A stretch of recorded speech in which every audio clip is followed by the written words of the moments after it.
ঢাকায় যে রামেশ্বর হত্যাকাণ্ড হয়েছে সেখানে রাবিসের আম্মু ওকে স্কুলে যাওয়ার জন্য খুঁজতেছিল, কিন্তু যখন খুঁজে পাচ্ছিল না, তখন খোঁজাখুঁজির সময় তখন পাশের ফ্ল্যাটের দরজার সামনে রামেশ্বর জুতা দেখতে পায় এবং সেখানে যে সে নক করে, কিন্তু দরজা খোলা হয় না এবং তার ভালো করে লক করে দেওয়া হয় যেন কেউ ঢুকতে না পারে।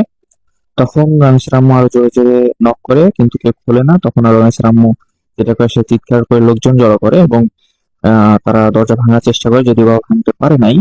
তখন রামেশ্বর আম্মু 999 কল দেওয়া হয় এবং পুলিশ এসে দরজা ভেঙে ভিতরে প্রবেশ করে।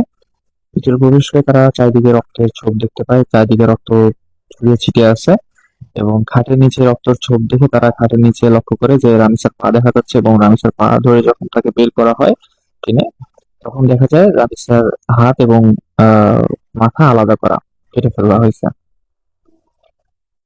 তো এখন চিন্তা করেন রামেসার আম্মুর ওই অবস্থায় কি একটা রিয়াকশন হবে, বা ওনার কি একটা অবস্থা হবে যখন সে তার মেয়ের এই অবস্থা দেখবে, যার কেবল স্কুলে যাওয়া শুরু করছে, ছোট্ট মেয়ে, কি অবস্থা হয়েছে। তো সোশ্যাল মিডিয়াতে অনেকেই এটা বিচার চাচ্ছে, এটা সুস্থ বিচার হবে না অনেকে বলতেছে, অনেকে বিচার চাচ্ছে, অনেকে অনেক ধরনের মন্তব্য করতেছে। But এইখানে কিছু কুলাঙ্গার, আমাদের সমাজের কিছু কুলাঙ্গার যাদের পিতৃ পরিচয় নাই, এই ধরনের মানুষজন এসে বলতেছে রামেসার সাথে নাকি এই লোকের অবৈধ সম্পর্ক ছিল। আহ এভাবে একদম জঘন্য জঘন্য কিছু কমেন্ট করতেছে, যেটা বলার মতো না।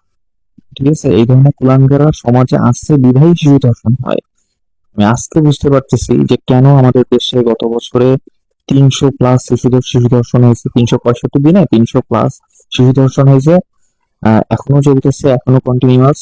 কেন এগুলো স্টপ হচ্ছে না? কারণ হচ্ছে আমাদের সমাজের কিছু কুলাঙ্গার মার্কা কুত্তার বাচ্চা। এই কুত্তার বাচ্চাদের পিতৃ পরিচয় নাই, এদের বাপ মায়ের মানে পরিচয় নাই, এরা পরিচয়হীন কোনো সন্তান, জারজ সন্তান। এদের মন্তব্য দেখলে বোঝা যায় যে কেন বাংলাদেশে শিশু ধর্ষণ হয়।